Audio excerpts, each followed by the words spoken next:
Episode 291। कहानी अब तक। वही आद्या जिसने अभी तक अपनी आंखें बंद किए हुए थी, उसने धीरे से अपनी आंखें खोली। दरअसल जब अद्विक ने उसके गालों को सहलाया था, तभी आद्या की नींद खुल गई थी, पर उसने अपनी आंखें नहीं खोली थी। वह खाली आंखों से वॉशरूम की बंद डोर की तरफ देख रही थी। उसके होंठ धीरे से हिले। आद्या कभी तुम्हारे सामने नहीं टूटेगी अद्विक राठौर। तुम आद्या की बॉडी को हासिल कर सकते हो, आद्या को नहीं। और क्या कहा तुमने? तुम्हारी लाइफ में आगे भी लड़कियां आएंगी, तो एक बात याद रखना अद्विक राठौर, तुम अपने साथ एक कमजोर लड़की को नहीं, अपनी बर्बादी को लेकर आए हो, क्योंकि टूटोगे तो तुम मेरे सामने। कहने के साथ ही आद्या की आंखों में दुनिया जहां का गुस्सा और नफरत उमड़ आया, वह भी सिर्फ अद्विक के लिए। अब आगे, हे भगवान, मैं तो परेशान हो गई इस कमर दर्द से। रिया, जिसने इस वक्त एक ढीली ढाली कुर्ती पहनी हुई थी, वह अपना एक हाथ कमर पर और दूसरा हाथ अपनी टमी पर रखे हुए आगे बढ़ रही थी। इस वक्त उसने स्लीपर पहनी हुई थी और वह मॉल में शॉपिंग के लिए आई हुई थी। उसका ध्यान अपने टमी पर था। वह अपने बच्चे से बात करते हुए बोली, बेबी अब ज्यादा वक्त मत लगाओ ना प्लीज, जल्दी से बाहर आ जाओ, अब मम्मा बहुत परेशान हो गई है। खुद से ही बात करते हुए रिया अब तक फूड कोर्ट पहुंची और आसपास जैसे कुछ ढूंढने लगी। तभी उसकी नज़र आइसक्रीम काउंटर पर गई, जिसे देखकर रिया के फेस पर एक बड़ी स्माइल आ गई और खुश होते हुए बोली, बस अब एक मस्त सी आइसक्रीम खाऊंगी, तब जाकर मेरे दिल को थोड़ी तसल्ली मिलेगी। पता नहीं विराज को कितना वक्त लगेगा उसकी मीटिंग खत्म करने में। कहकर रिया ने अपने कदम आइसक्रीम काउंटर की तरह बढ़ाए और वहां से अपनी फेवरेट फ्लेवर की आइसक्रीम ली और उसे खाते हुए ही आगे बढ़ गई।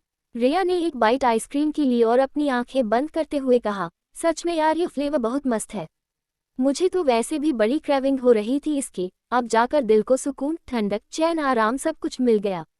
कहते हुए रिया फूड कोर्ट से बाहर आ गई। दरअसल विराज की इसी मॉल में एक मीटिंग थी, जिसे खत्म करने के बाद वो रिया को शॉपिंग करवाने वाला था। वैसे तो विराज ने रिया से कहा भी था कि जब वो फ्री होगा तब शॉपिंग के लिए चले, पर रिया जिद पकड़कर बैठी थी कि उसे आज ही शॉपिंग के लिए जाना है। रिया आइसक्रीम खाते हुए ही आगे बढ़ने लगी। तभी एकदम से उसकी नज़र सामने से आ रहे किसी शख्स से वह टकरा गई और उसकी आइसक्रीम उस शख्स के ब्लेजर पर जा गिरी, जिसे देखकर रिया की आंखें बड़ी हो गई और मुंह खुला के खुला रह गया। उसने धीरे धीरे अपनी नज़र ऊपर की तरफ बढ़ाई और तभी सामने खड़े शख्स को गुस्से से लाल पीला होते देखकर अपनी बत्तीसी दिखाते हुए कहा, वो मैंने आपको देखा नहीं, ये सब गलती से हुआ ना, रुको मैं अभी यह साफ कर देती हूँ। कहकर रिया जल्दी से अपने हाथों से उस शख्स के ब्लेजर को साफ करने लगी। तभी उस शख्स ने गुस्से से रिया का हाथ झटकते हुए कहा, कोई जरूरत नहीं है और देखकर नहीं चल सकती थी क्या, अंधी हो? सामने वाले शख्स को इतना गुस्से में देख और इतना रूडली बात करते देख अब रिया का भी पारा हाई हो गया। उसने अपनी कमर पर हाथ रखते हुए कहा, ओ हेलो, मेरा ध्यान मेरी आइसक्रीम पर था, एक तो सामने आकर मेरी आइसक्रीम बर्बाद कर दी और ऊपर से मुझसे ही रूडली बात कर रहे हो। सामने कोई और नहीं अद्विक था। दरअसल अद्विक और विराज की मीटिंग इसी मॉल में थी। अद्विक मीटिंग खत्म होते ही मीटिंग रूम से बाहर निकल आया था। विराज अभी तक नहीं आया था। अद्विक ने रिया की तरफ उंगली पॉइंट करते हुए कहा, तुम मुझसे तमीज से बात करो वरना तुम्हारे लिए अच्छा नहीं होगा। अब अद्विक को भला क्या पता था कि रिया भी कम बवाली नहीं है। उसने अद्विक की उंगली को अपनी उंगली से नीचे करते हुए कहा, ये धमकी है न, किसी और को देना, क्योंकि यह रिया किसी से डरती नहीं है, समझे? और अगली बार मुझे उंगली दिखाए ना तो इसी उंगली को तोड़कर दूसरे हाथ में दे दूंगी। रिया की धमकी सुनकर अद्विक ने उसे घूर कर देखा, तो रिया ने भी अपनी आंखें छोटी कर उसे घूरते हुए कहा, अपनी इन आंखों से किसे डरा रहे हो? कहा ना मैं किसी से नहीं डरती हूँ, अब हटो मेरे रास्ते से और मुझे जाने दो। कहकर रिया जैसे ही साइड से निकलने लगी, अद्विक ने उसका रास्ता रोकते हुए कहा, पहले मुझे सॉरी बोलो, उसके बाद यहाँ से जाने दूंगा। रिया ने अपने हाथ बांधते हुए बोला, नहीं बोलूंगी, क्या करोगे? अद्विक ने उसे वार्न करते हुए कहा, बोल रहा हूँ लड़की, चुपचाप सॉरी बोल दो वरना तुम्हारे लिए अच्छा नहीं होगा। रिया ने भी फुल एटीट्यूड के साथ कहा, मैंने भी बोल दिया ना, नहीं बोलूंगी, तुम्हें जो करना है वो कर लो, जाओ। अद्विक को रिया पर बहुत गुस्सा आ रहा था। उसका मन कर रहा था कि वह भी इसी वक्त रिया का गला दबा दे। अद्विक के कुछ इस तरह से खुद को घूरते देखकर रिया ने कहा, अच्छा गुस्सा आ रहा है, एक काम करो, पहले तुम मुझे सॉरी बोलो, क्योंकि तुमने मुझसे बदतमीजी से बात की, उसके बाद में सोचूंगी कि मुझे सॉरी बोलना है कि नहीं। रिया की बात सुनकर अद्विक का चेहरा अजीब सा हो गया, जैसे वह अपने सामने किसी पागल लड़की को देख रहा हो। भला अद्विक राठौर किसी से सॉरी बोले, ऐसा कभी हो ही नहीं सकता था। अद्विक ने इस बार अपनी सर्द आवाज में कहा, देखो लड़की, तुम जानती नहीं हो कि तुम किससे उलझ रही हो। तुम्हारी बदतमीजी के लिए मैं तुम्हारी जान भी ले सकता हूँ। रिया ने फेक हंसी के साथ कहा, ओह तो तुम मेरी जान लोगे? मैं तो डर गई इस बात से। जाओ जाओ, बहुत आए मेरी जान लेने वाले, अगर मैं खुद पर आ गई ना, तुम्हारी खुद की जान के लाले पर जाएंगे। अब तो अद्विक का गुस्सा आउट ऑफ कंट्रोल ही हो गया। उसने गुस्से से रिया को मारने के लिए जैसे ही अपना हाथ ऊपर उठाया, तभी एक भारी और सख्त आवाज उसके कानों में आई, सोचना भी मत अद्विक राठौर, वरना तुम्हारा ये हाथ उखाड़कर दूसरे हाथ में दे दूंगा। इस आवाज को शायद अद्विक पहचानता था, इसलिए उसका हाथ हवा में ही रह गया। रिया ने पलटकर पीछे की तरफ देखा तो वहां पर विराज अपनी दोनों पॉकेट में हाथ डाले जलती नजरों से अद्विक को देख रहा था। विराज को देखकर अद्विक ने अपना हाथ नीचे करते हुए कहा, तुम क्यों उसका इतना साइड ले रहे हो? लगती क्या है ये तुम्हारी? विराज अब तक अपने कदम बढ़ाते हुए रिया के बगल में आकर खड़ा हो गया। रिया चिढ़ाने वाली स्माइल के साथ अद्विक को देख रही थी, जैसे उससे कह रही हो कि अब कुछ बोलकर दिखाओ। वही विराज ने एक नज़र रिया की तरफ देखा और फिर अद्विक की तरफ देखते हुए कहा, ये मेरी सब कुछ लगती है, और दोबारा इसे इस तरह से बात की ना अद्विक राठौर, तो तुम्हारी हालत खराब कर दूंगा। अद्विक ने विराज की बात का मजाक उड़ाते हुए कहा, विराज सिंघानिया कब से एक लड़की का साइड लेने लगा? जहां तक मुझे पता है तुम कभी लड़कियों की इज्जत करते ही नहीं हो। तुम्हारे लिए तो लड़कियां किसी खिलौने से कम नहीं रही, तो फिर आज कैसे तुम एक लड़की की जो कि प्रेग्नेंट है तुम उसका साइड ले रहे हो? फिर एक तिरछी स्माइल के साथ कहा, कहीं ऐसा तो नहीं कि इसे प्रेग्नेंट भी तुमने ही किया हो, इसीलिए इसे इतनी सिंपैथी है? विराज ने घूरकर अद्विक की तरफ देखते हुए कहा, अपनी बकवास बंद करो, बीवी है यह मेरी, समझा? फिर रिया की तरफ देखते हुए कहा, बेबी तुम फूड कोर्ट में जाकर मेरा वेट करो, मैं अभी आया। रिया ने हाँ में सिर हिलाया और एक नज़र घूरकर अद्विक को देखा और उसे एटीट्यूड वाला लुक देकर दंदनाते हुए वहां से चली गई। रिया के जाते ही अद्विक, जो कि विराज की बात से हैरान था, उसने पूछा, तुमने शादी कर ली? रियली विराज? मुझे लगा नहीं था कि तुम कभी शादी भी करोगे।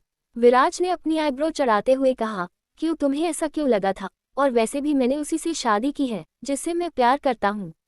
ये सुनते ही अद्विक ठहाका लगाकर हंस दिया। अपनी हंसी कंट्रोल करते हुए बोला, तुम और प्यार, क्या बकवास कर रहे हो? जो अपनी हर रात एक नई लड़की के साथ स्पेंड करता था, वह किसी एक लड़की पर कैसे रुक सकता है? कहीं ऐसा तो नहीं तुमने इसे बीवी सिर्फ दुनिया को दिखाने के लिए बनाया है, और आज भी तुम? कहते कहते अद्विक एक तिरछी स्माइल में मुस्कुराया। विराज ने उसे गुस्से से घूरते हुए कहा, बकवास बंद करो अद्विक, और उसके लिए तमीज से बात करो, क्योंकि रिया तुम्हारी भाभी है। जी हाँ अद्विक राठौर, विराज सिंघानिया का कजिन ब्रदर था, इसीलिए विराज अद्विक को बहुत अच्छे से जानता था। लेकिन ये बात विराज के अलावा ना शिवांश को पता थी और ना ही अंश को, और रिया को भी नहीं पता था कि जिस शख्स से वह इतना उलझ रही है वह उसके पति का भाई है।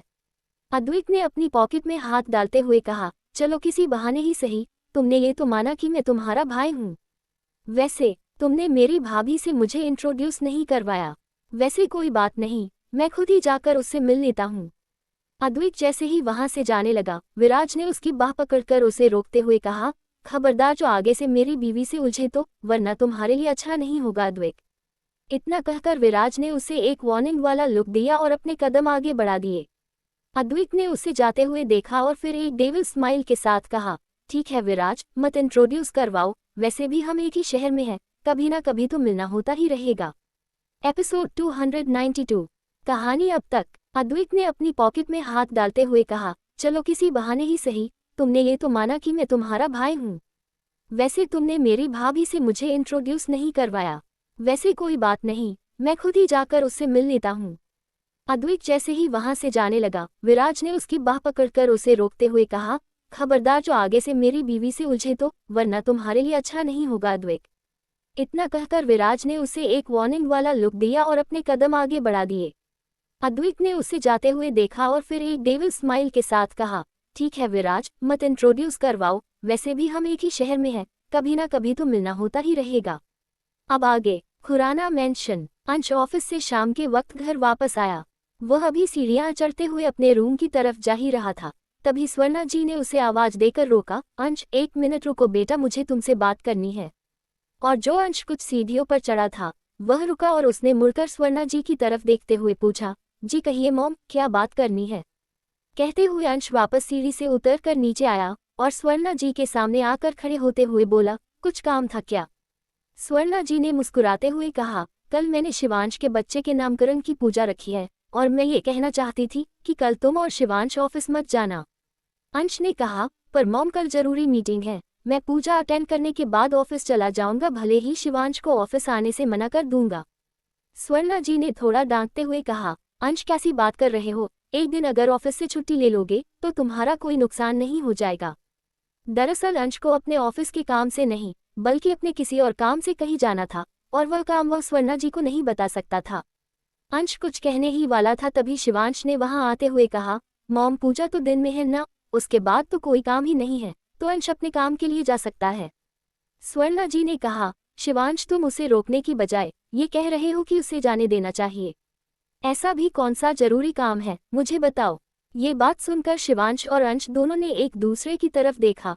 फिर शिवांश ने जल्दी बात संभालते हुए कहा, दरअसल कल फोन क्लाइंट के साथ मीटिंग है, वह शाम को वापस एब्रॉड के लिए जा रहा है, इसलिए उसके साथ कल दोपहर को ही मीटिंग करना जरूरी है। ये सुनकर स्वर्णा जी ने अपना सिर ना में हिलाते हुए कहा, तुम लोग भी ना कभी मेरी कोई बात पूरी तरह से मान ही नहीं सकते हो। ठीक है, कल सुबह पूजा जल्दी होगी, दोनों वक्त पर रेडी हो जाना। कहकर स्वर्णा जी वहां से चली गई। स्वर्णा जी के जाते ही शिवांश ने अंश से कहा, अंश मैं भी तुम्हारे साथ चलूंगा, तुम्हारे लिए वहां अकेले जाना ठीक नहीं है। अंश ने कहा, मैंने पहले भी ऐसे काम अकेले हैंडल किए हैं शिवांश, कल तुम्हारा यहाँ रहना ज्यादा जरूरी है। वैसे विराज होगा मेरे साथ, डोंट वरी। शिवांश ने हाँ में सिर हिलाया और वहां से चला गया। अंश वापस सीढ़ियां चढ़ते हुए ऊपर जाने लगा। वह अपना एक हाथ पॉकेट में डाले और दूसरे हाथ में पकड़े फोन को देखते हुए कॉरिडोर में आगे बढ़ रहा था। कुछ देर बाद वह अपने रूम में आया तो उसने आसपास नजर घुमाई, पर हीर उसे रूम में कहीं नजर नहीं आई। उसने अपने ब्लेजर को उतारते हुए कहा, हीर कहाँ गई? वो तो नीचे भी नहीं थी और आयांश भी नजर नहीं आ रहा। तभी उसकी नजर बालकोनी की डोर की तरफ गई, जहां पर एक साउंड प्ले होने की आवाज आ रही थी। वो समझ गया कि हीर बालकोनी में होगी, इसीलिए अंश ने भी अपने कदम बालकनी की तरह बढ़ा दिए। जैसे जैसे वह बालकनी की तरफ जा रहा था, उसे साउंड के साथ साथ घुंघरुओं के बजने की आवाज भी सुनाई दे रही थी, जिसे सुनकर अंश के होठों पर एक प्यारी सी स्माइल आ गई। वह बालकोनी के डोर के पास आया ही था कि सामने की तरफ देखकर उसके कदम वहीं थम गए। सामने हीर एक व्हाइट कलर का नारकली सूट पहने हुए, दुपट्टे को अपनी कमर में बांधे बड़ी ही नजाकत के साथ डांस कर रही थी। हीर ने अपने लंबे बालों की चोटी बनाई हुई थी और उसके कुछ बालों की लटें जो हल्की सी कल थी उसके चेहरे पर आ रही थी। हीर के फेस पर डांस करते हुए बड़ी ही प्यारी सी स्माइल थी और उसके पैरों में उसने घुंघरू पहने हुए थे। हीर के पैरों में बंधे घुंघरू उस सॉन्ग के साथ बड़ी ही मधुरता के साथ बज रहे थे। अंश एकटक अपनी हीर को देखे जा रहा था। उसकी नज़र हीर के उन नाजुक पैरों पर गई जो बहुत ही ज्यादा मखमली थे, जिस पर हीर ने इस वक्त घुंघरू बांधे हुए थे। हीर के थिरकते पैर अंश के दिल की धड़कनों को बढ़ा रहे थे। वहीं हीर के हाव भाव डांस करते वक्त बहुत ही ज्यादा मनमोहक नजर आ रहे थे। आयांश इस वक्त प्रेम में लेटा हुआ था और अपनी मम्मा को इस तरह से डांस करते देखकर किलकारियां मार रहा था। हीर आयांश के सामने ही डांस कर रही थी। आयांश की किलकारियां सुनकर लग रहा था कि वह अपनी मां को ऐसे डांस करते देख बहुत ही खुश हो रहा है। डांस करते हुए हीर की बॉडी पूरी तरह से पसीने से भीग गई। उसका ध्यान अब तक अंश पर नहीं गया था, वह तो जैसे अपने डांस में पूरी तरह से खो गई थी। आखिर डांस करना हीर का पैशन जो था, प्रेगनेंसी की वजह से वह काफी वक्त तक अपने इस पैशन से दूर थी। तभी सॉन्ग बंद हुआ और इसी के साथ हीर के पैर थिरकने भी बंद हो गए। उसने अपने डांस का अंत एक बहुत ही खूबसूरत स्टेप के साथ किया। इस वक्त हीर तेज तेज सांस ले रही थी, पर उसके फेस पर एक संतुष्टि भरी स्माइल थी। लेकिन तभी उसका ध्यान बालकोनी के डोर से सटकर खड़े हुए अंश पर गया, जो अपने हाथ बांधे मुस्कुराते हुए उसे ही देख रहा था। अंश को देखकर हीर ने बड़ी प्यारी स्माइल के साथ कहा, अंश आप कब आए? कहते हुए हीर ने अपने दुपट्टे को कमर से खोला और उसे अपने गले में डालते हुए अंश के पास आई। अंश ने हीर की कमर में हाथ डाल उसे खुद के करीब करते हुए कहा, मुझे नहीं पता था कि तुम इतना खूबसूरत डांस करती हो, तुमने कभी मुझे तो डांस करके नहीं दिखाया। अंश ने झूठी नाराजगी जताते हुए कहा। अंश के मुंह से अपने डांस की तारीफ सुनकर हीर थोड़ा शर्माते हुए बोली, वो पहले प्रेगनेंसी की वजह से मैं डांस नहीं कर सकती थी ना, इसीलिए। कहते हुए हीर ने अपना चेहरा शर्माकर झुका लिया तो अंश ने उसकी चिन पकड़कर उसका चेहरा ऊपर करते हुए कहा, और प्रेगनेंसी से पहले तब भी तो तुमने मुझे कभी डांस करके नहीं दिखाया। तभी हीर को कुछ याद आया और उसने अंश से कहा, भूल गए एक बार अकेडमी में जब मेरी डांस परफॉर्मेंस थी तब तुम भी तो वहां थे ना। अंश ने याद करते हुए कहा, भूल में नहीं गया, तुम भूल गई हो। मैंने तुम्हें उस वक्त स्टेज पर डांस करते हुए नहीं देखा था, मैं तो रूम में तुम्हारा इंतजार कर रहा था। ये याद करते ही हीर ने नाराज होते हुए कहा, हाँ मुझे पता है, तुम उन दिनों मुझे कितना परेशान करते थे ना, और कितना डराते भी थे। एपिसोड 293। कहानी अब तक। हीर ने अपना चेहरा शर्माकर झुका लिया तो अंश ने उसकी चिन पकड़कर उसका चेहरा ऊपर करते हुए कहा, और प्रेगनेंसी से पहले तब भी तो तुमने मुझे कभी डांस करके नहीं दिखाया। तभी हीर को कुछ याद आया और उसने अंश से कहा, भूल गए एक बार अकेडमी में जब मेरी डांस परफॉर्मेंस थी तब तुम भी तो वहां थे ना। अंश ने याद करते हुए कहा, भूल में नहीं गया, तुम भूल गई हो। मैंने तुम्हें उस वक्त स्टेज पर डांस करते हुए नहीं देखा था, मैं तो रूम में तुम्हारा इंतजार कर रहा था। ये याद करते ही हीर ने नाराज होते हुए कहा, हाँ मुझे पता है, तुम उन दिनों मुझे कितना परेशान करते थे ना, और कितना डराते भी थे। अब आगे। अंश हीर के चेहरे के करीब झुका और स्माइल करते हुए बोला, तो क्या अब तुम्हें डर नहीं लगता है? हीर ने धीरे से अपनी पलकों उठाकर अंश की आंखों में देखा और थोड़ा शर्माते हुए कहा, थोड़ा थोड़ा लगता है, जब तुम गुस्से में होते हो ना तब, पर अब मैं पहले की तरह तुमसे ज्यादा नहीं डरती। अंश ने हीर की छोटी सी नोच पिंच करते हुए कहा, थोड़ा डर होना भी जरूरी है स्वीट हार्ट, वरना तुम अपनी मनमानी करने लगोगी। हीर ने अंश को खुद से दूर किया और उसकी तरफ पीठ करके खड़ी हो गई। फिर अपने हाथ बांधते हुए थोड़ी सी नाराजगी के साथ कहा, मनमानी में नहीं, तुम करते हो, मैं तो तुम्हारी सारी बातें मानती हूँ। अंश ने पीछे से हीर की कमर को अपनी बाहों में भरा और उसकी नेक पर किस करते हुए कहा, अच्छा तो मेरी सारी बात मानती हो। हीर ने हल्का सा सिर टेढ़ा करके अंश की तरफ देखा और फिर अपने कंधे उचकाकर अंश को हटाते हुए कहा, और नहीं तो क्या, और मैंने तुम्हारी कौन सी बात नहीं मानी। अंश ने हीर के कानों के पास आकर बड़ी ही सेडेक्टिव तरीके से कहा, हम तो रूम में चलो, मुझे भी पता करना है कि तुम मेरी सारी बातें मानती हो कि नहीं। अंश की बात पहले तो हीर को समझ नहीं आई, लेकिन जल्द ही वह अंश के इशारे को समझ गई और अंश की तरफ मुड़ते हुए बोली, बेशर्म कहीं के, जब देखो कहीं भी शुरू हो जाते हो, ये भी कोई वक्त है क्या ऐसी बातों का। अंश ने हीर को अपने करीब किया और उसके होठों के करीब झुकते हुए कहा, तुम्हें प्यार करने के लिए मैं वक्त नहीं देखता हूँ, प्यार तो कभी भी किसी भी वक्त किया जा सकता है। कहने के साथ ही अंश हीर के होंठों को छूने ही वाला था कि तभी आयांश के रोने की आवाज उन दोनों के कानों में आई, जिसे सुनकर अंश ने कसकर अपनी आंखें बंद की। हीर ने अंश को दूर धकेला और जल्दी से जाकर आयांश को अपनी गोद में उठा लिया। अंश हीर के पास आया और आयांश के फूलों में गालों को हल्का सा पिंच करते हुए कहा, शैतान बच्चे, तुम हमेशा इनसिक्योर हो जाते हो ना कि कहीं हम तुम्हारे लिए छोटी बहन ना ले आए। ये सुनकर हीर ने हैरान होते हुए कहा, यह क्या बोल रहे हो तुम? आयांश अभी बहुत छोटा है, वह भला इन बातों को क्या जाने। अंश ने आयांश को अपनी गोद में लेते हुए कहा, पर है तो यह मेरा ही खून, इसकी रग रग से वाकिफ हूं मैं कि ये नन्हा शैतान क्या सोचता है। हीर ने अपना सिर ना में हिलाते हुए कहा, अंश तुम भी ना, चलो अब तुम थोड़ी देर आयांश को संभालो, मैं तुम्हारे लिए ब्लैक कॉफी लेकर आती हूँ।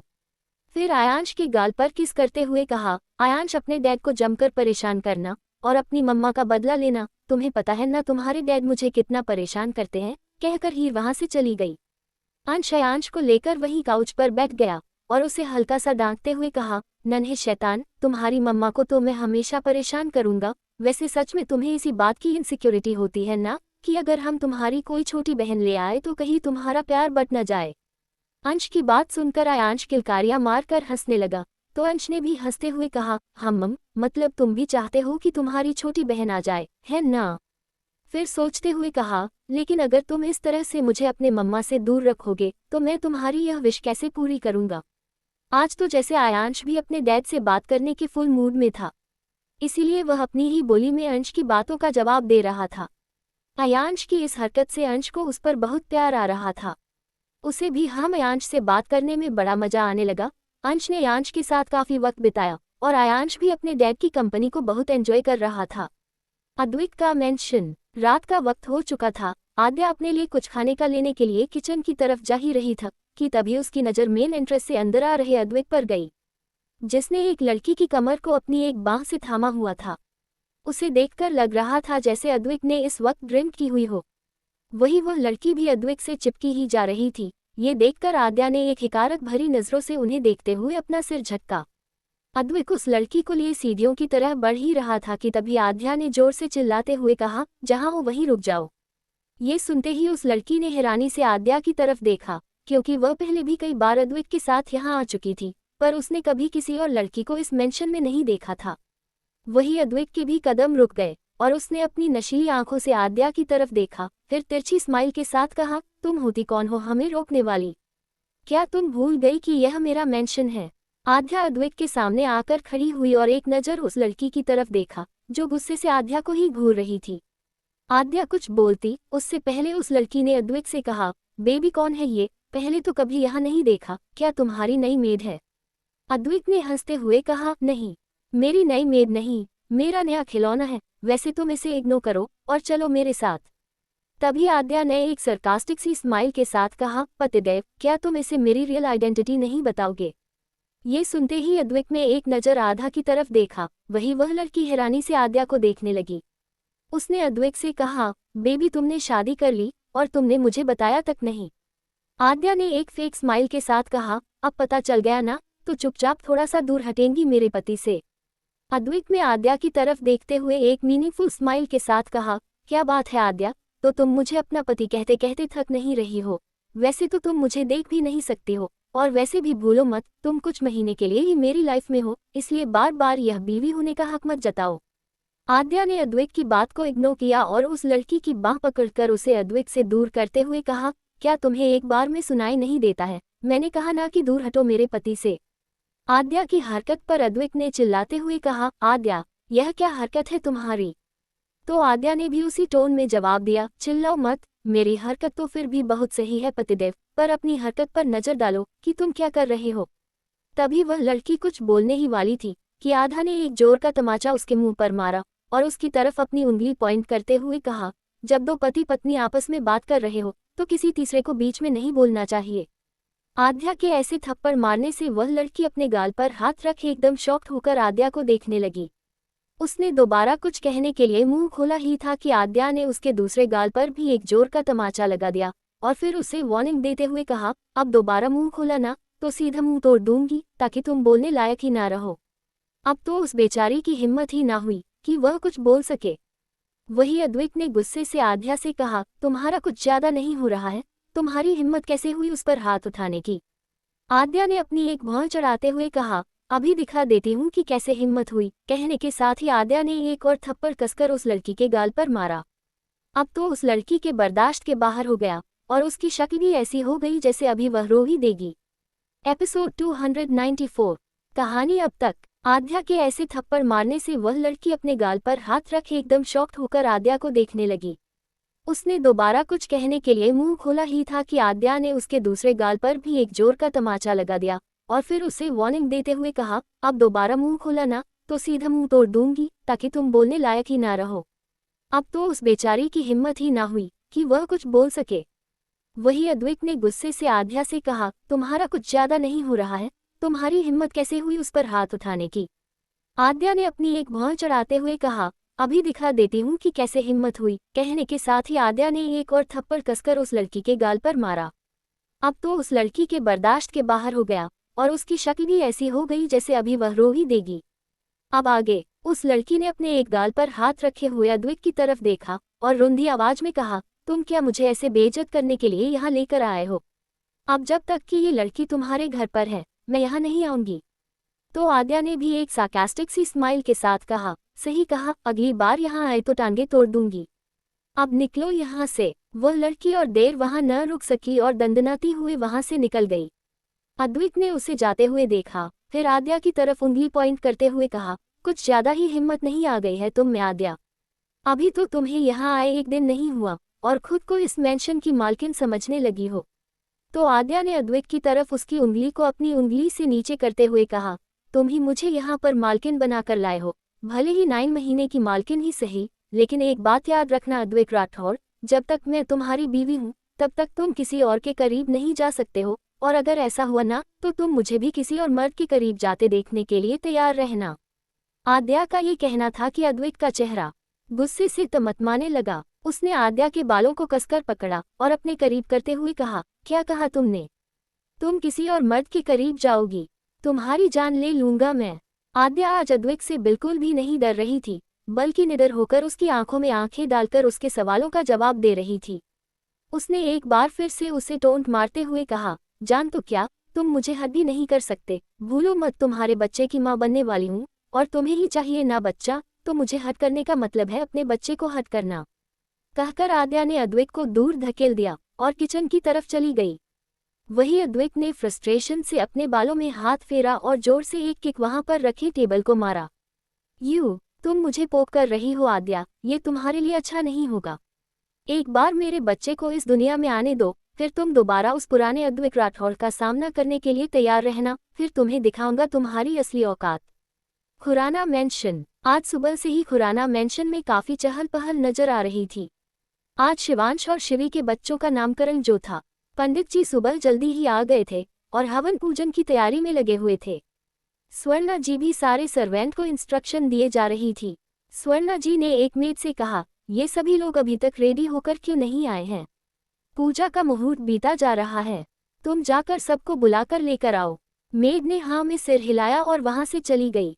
स्वर्णा जी ने खुद से ही कहा, मैंने कल ही सबको कहा था कि वक्त पर पहुंच जाना, और कोई मेरी बात सुनता ही नहीं है। सब अपनी मनमानी करने लगे हैं। रिया ने वहां आते हुए कहा, हाँ आंटी, आप सच कह रहे हैं, सभी अपनी मनमानी करने लगे हैं। आपको तो अपने हाथ में डंडा रखना चाहिए, और जो अपनी मन की मर्जी करें, लगा दो खींच कर एक। रिया की बात सुनकर स्वर्णा जी ने हंसकर कहा, रिया, मैं तो ऐसा कर दूं, पर यह सभी नालायक अब बड़े हो चुके हैं, मेरी पकड़ में नहीं आते हैं। कहकर स्वर्णा जी खड़ी हुई और रिया को गले से लगा लिया और फिर रिया की टमी पर हाथ रखते हुए कहा, हमारा नटखट कान्हा तुम्हें ज्यादा परेशान तो नहीं करता है ना?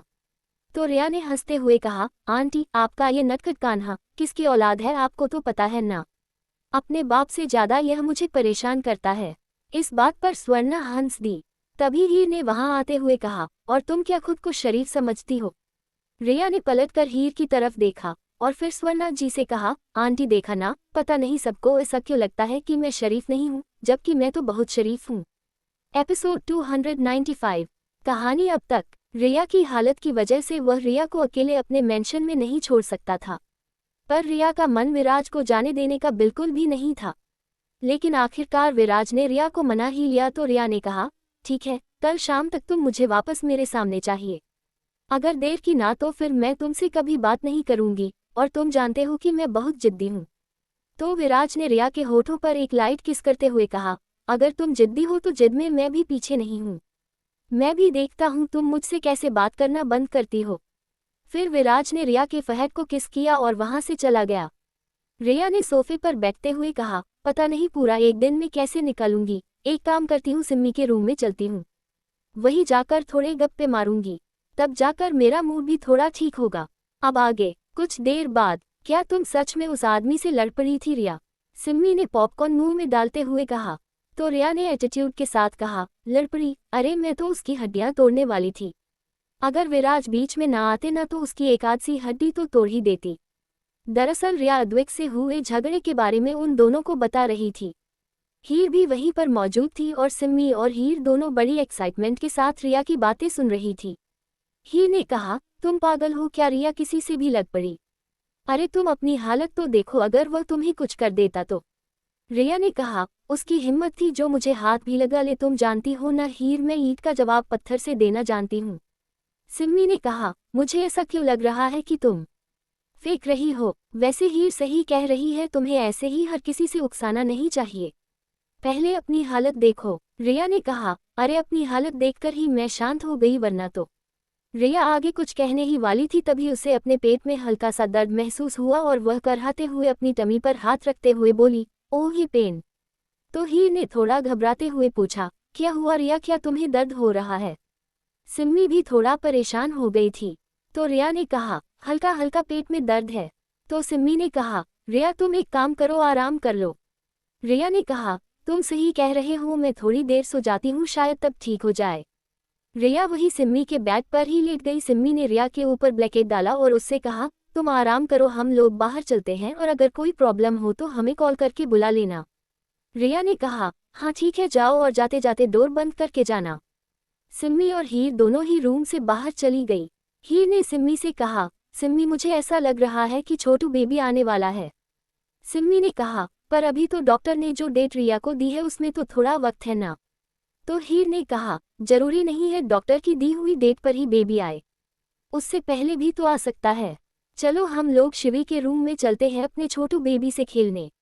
सिम्मी ने कहा, आयांश कहाँ है?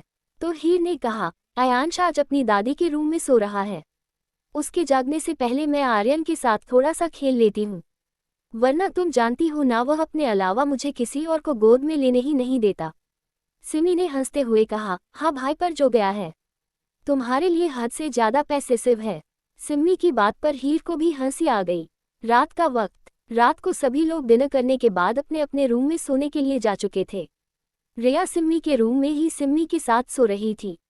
दरअसल रिया की जो हालत थी इस वजह से सिम्मी ने उसे अकेले रूम में सोने ही नहीं दिया था।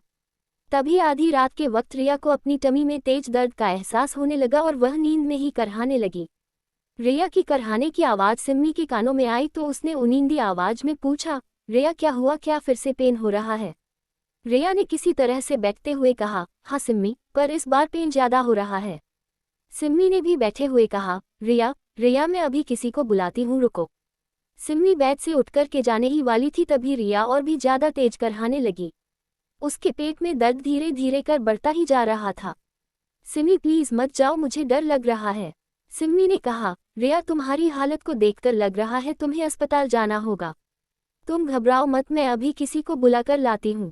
ये कहकर सिम्मी जाने ही वाली थी कि तभी रिया ने दोबारा उसका हाथ पकड़ते हुए कहा, प्लीज सिम्मी तुम फोन कर लो ना, मुझे ऐसा अकेला छोड़कर मत जाओ, मुझे बहुत डर लग रहा है। सिम्मी ने कहा, ठीक है मैं अभी कॉल करती हूँ। कहकर सिम्मी ने अपना फ़ोन आसपास ढूंढा तो उसका फ़ोन साइड टेबल पर ही रखा हुआ था। सिम्मी ने जल्दी से अंश का नंबर डायल किया और अंश के फ़ोन पिक करने का इंतजार करने लगी। वहीं दूसरी तरफ अंश ने हीर को अपनी बाहों में भरा हुआ था और उसके गले में अपना चेहरा छुपाए सो रहा था। तभी उसका फ़ोन रिंग करने लगा। फ़ोन रिंग होने की आवाज़ सुनकर हीर की नींद खुल गई, क्योंकि जब से आयांश हुआ था हीर की नींद ज़रा सी आवाज़ में ही खुल जाया करती थी। पर अंश काफ़ी गहरी नींद में था इसलिए उसने शायद रिंग की आवाज़ नहीं सुनी। हीर ने कसमसाते हुए कहा, तुम्हारा फ़ोन रिंग कर रहा है, उठाओ प्लीज़। अंश ने जब कोई रिस्पॉन्स नहीं दिया तो हीर ने हल्का सा पलटकर अंश की तरफ देखा और इस वक्त बहुत ही ज़्यादा गहरी नींद में था।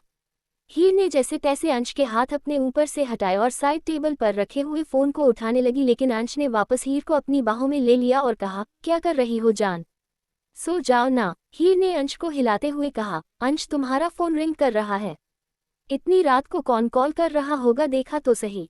अंश ने उन्नींदी आंखों से हीर की तरफ देखा और फिर पलटकर अपने फ़ोन की तरफ। फ़ोन अभी भी रिंग किया जा रहा था। अंश को भी लगा कि इतनी रात को भला उसे कॉल कौन करेगा, जरूर कोई एजेंट ही होगा, इसीलिए उसने अपना हाथ बढ़ाकर साइड टेबल से उस फ़ोन को उठा लिया, लेकिन फ़ोन की स्क्रीन पर सिम्मी का नंबर शो हो रहा था, जिसे देखकर अंश बेड पर बैठते हुए बोला, सिम्मी इतनी रात को कॉल क्यों कर रही है? सिम्मी का नाम सुनकर हीर ने कहा, रिया इस वक्त सिम्मी के साथ है, कहीं रिया की तबीयत तो खराब नहीं हो गई ना। कहकर उसने एक नज़र अंश की तरफ देखा तो अंश ने फ़ोन पिक करके कान पर लगा लिया तो दूसरी तरफ से सिम्मी की घबराई हुई आवाज़ आई, भाई प्लीज़ जल्दी से मेरे रूम में आइए, रिया की तबीयत ठीक नहीं है। अंश को पीछे से रिया के दर्द से चिल्लाने की आवाज़ भी आ रही थी। वह समझ गया कि रिया को अस्पताल ले जाने का वक्त आ गया है। उसने सिम्मी से कहा, घबराओ मत, हम अभी आ रहे हैं। कहकर उसने फ़ोन डिस्कनेक्ट किया और बेड से खड़े होते हुए कहा, रिया की तबीयत सही नहीं है, शायद उसे अस्पताल ले जाने का वक्त आ गया है। हीर ने भी खड़े होते हुए कहा, मैं भी तुम्हारे साथ चलती हूँ। तो अंश ने कहा, फिर आयांश को अकेला छोड़कर कैसे जाओगी? हीर ने कहा, पर रिया को साथ मेरा होना भी जरूरी है ना। अंश ने कहा, अच्छा मैं सिम्मी को बोल देता हूँ, वह आयांश को संभाल लेगी। अंश को हीर की यह बात सही लगी, इसलिए उसने कहा, ठीक है चलो। अंश और हीर रूम से बाहर निकल गए। कुछ देर में वो दोनों ही जब सिमी के रूम में आए तो हीर की नज़र रिया पर गई जो दर्द से कराह रही थी, जिसे देखकर हीर घबराकर उसके पास गई और उसके बगल में आकर बैठ गई और उसके सिर पर हाथ फेरते हुए कहा, रिया घबराओ मत, सब सही होगा। रिया ने दर्द से परेशान होते हुए कहा, हीर बहुत ज़्यादा दर्द हो रहा है, मुझसे बर्दाश्त नहीं हो रहा, ये धीरे धीरे बढ़ता जा रहा है। रिया की हालत देखकर अंश ने कहा, लगता है हॉस्पिटल जाने का वक्त आ गया है। फिर सिम्मी से कहा, सिम्मी तुम हमारे रूम में जाओ और आयांश का ख्याल रखना, हीर मेरे साथ जा रही है। सिम्मी जाने ही वाली थी कि अचानक रुकी और अंश से पूछा, भाई क्या मैं मॉम को जगा दूं? अंश ने कहा, नहीं अभी उन्हें सोने दो, रात काफी हो गई है, फिलहाल मैं हूँ यहाँ पर और विराज को मैं कॉल कर दूंगा, वह हॉस्पिटल जल्दी पहुँच जाएगा। सिमी रूम से बाहर चली गई। एपिसोड 296। कहानी अब तक। कुछ देर में वो दोनों ही जब सिमी के रूम में आए तो हीर की नजर रिया पर गई जो दर्द से कराह रही थी, जिसे देखकर हीर घबराकर उसके पास गई और उसके बगल में आकर बैठ गई और उसके सिर पर हाथ फेरते हुए कहा, रिया घबराओ मत, सब सही होगा। रिया ने दर्द से परेशान होते हुए कहा, हीर बहुत ज्यादा दर्द हो रहा है, मुझसे बर्दाश्त नहीं हो रहा, ये धीरे धीरे बढ़ता जा रहा है।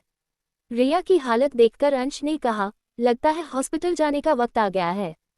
फिर सिम्मी से कहा, सिम्मी तुम हमारे रूम में जाओ और अयांश का ख्याल रखना, हीर मेरे साथ जा रही है। सिम्मी जाने ही वाली थी कि अचानक रुकी और अंश से पूछा, भाई क्या मैं मॉम को जगा दूं? अंश ने कहा, नहीं अभी उन्हें सोने दो, रात काफी हो गई है, फिलहाल मैं हूँ यहाँ पर और विराज को मैं कॉल कर दूंगा, वह हॉस्पिटल जल्दी पहुँच जाएगा। सिमी रूम से बाहर चली गई। अब आगे। कुछ देर बाद रिया हीर के साथ गाड़ी में बैठी हुई दर्द से चिल्लाई जा रही थी। वही अंश सामने की तरफ देखते हुए गाड़ी ड्राइव कर रहा था। रिया जो अपने दर्द से परेशान हो रही थी और उसे बहुत गुस्सा भी आ रहा था। जाहिर सी बात है हार्मोनल चेंज की वजह से उसका ऐसा बिहेवियर लाजमी भी था। उसने अंश पर चिल्लाते हुए कहा, तुमने विराज को कॉल किया कि नहीं, वह अभी तक आया क्यों नहीं? अंश जो अब तक 10 बार रिया की इस बात का जवाब दे चुका था, वह थोड़ा फ्रस्ट्रेटेड होते हुए बोला, मैंने उसे कॉल कर दिया है, उसे आने में थोड़ा वक्त लगेगा ना। अंश ने दोबारा कहा, वह सीधा हॉस्पिटल पहुंच जाएगा, अब तुम प्लीज खुद पर ध्यान दो। अंश की बात सुनकर रिया ने गुस्से से चिल्लाते हुए कहा, जिसकी वजह से मेरी ये हालत हुई है वो गायब है और तुम कह रहे हो कि मैं कुछ भी न कहूँ। फिर उसने हीर से कहा, मैंने उससे पहले ही कहा था कि मुझे ऐसे टाइम पर छोड़कर ना जाए, लेकिन नहीं, बीवी की फिक्र थोड़ी है, काम ज्यादा जरूरी है ना। कहकर रिया दहाड़े मार मार कर रोने लगी। अंश ने अपनी आई रोल करते हुए कहा, अगर सच में आज इसकी ये हालत न होती न तो इसे उठाकर गाड़ी से बाहर फेंक देता। तभी हीर ने रिया को शांत करवाते हुए कहा, रिया देखो सब ठीक हो जाएगा, हिम्मत रखो। तो रिया ने रोते हुए कहा, कैसे शांत हो जाओ, मुझसे ये दर्द बर्दाश्त नहीं हो रहा है, उसे मेरे पास होना चाहिए था, आने दो तब बताती हूँ मैं उन्हें अच्छी तरह से आज। अंश जो पहले ही रिया के इतना चिल्लाने से बहुत ज्यादा फ्रस्ट्रेटेड हो रहा था, उसने भी थोड़े गुस्से से मगर खुद से कहा, अच्छे से बताना उस कमीने को, उसे तो मैं भी बताऊंगा। कहा भी था 2 दिन बाद चला जाए, लेकिन मानता कहा है। अब उसकी बीवी से ही उसे न पिटवाया ना तो मेरा नाम भी अंश खुराना नहीं। फिर रिया की हालत पर अफसोस जताते हुए कहा, तुम सही कह रही हो रिया, वह आए तुम उसके अच्छे से खबर लेना, काम इतना भी अर्जेंट नहीं था जिसके लिए विराज को जाना पड़े। अंश की बात सुनकर रिया ने कहा, देखा हीर, मैंने कहा था ना, मेरे पति को तो मेरी परवाह ही नहीं है, उन्होंने मुझसे कहा था बहुत अर्जेंट काम है, जाना जरूरी है, मुझसे झूठ बोलकर गया है वह, आने दो उसकी हड्डियां तोड़ दूंगी मैं। इसके बाद तो रिया ने विराज के लिए जो अतरंगी गलियां पेश की ना, उसे सुनकर तो अंश को बड़ी हंसी आ रही थी। हीर समझ गई थी कि अंश जानबूझकर मिर्च मसाला लगाकर रिया को विराज के खिलाफ भड़का रहा है, इसीलिए उसने अंश को थोड़ा गुस्सा करते हुए कहा, चुपचाप गाड़ी ड्राइव करो ना, क्यों फालतू की बातें कर रहे हो? अंश ने कहा, मैं कहाँ फालतू की बातें कर रहा हूँ, मैं तो सच बता रहा हूँ। फिर मन ही मन कहा, उसकी बीवी की गलियां मैं ही क्यों सुनूं, वो भी सुने ना। कुछ देर बाद रिया स्ट्रेचर पर लेटी हुई थी, उसमें हीर का हाथ थामा हुआ था। हीर ने उसके सिर पर हाथ फेरते हुए कहा, रिया घबराना मत, सब सही होगा।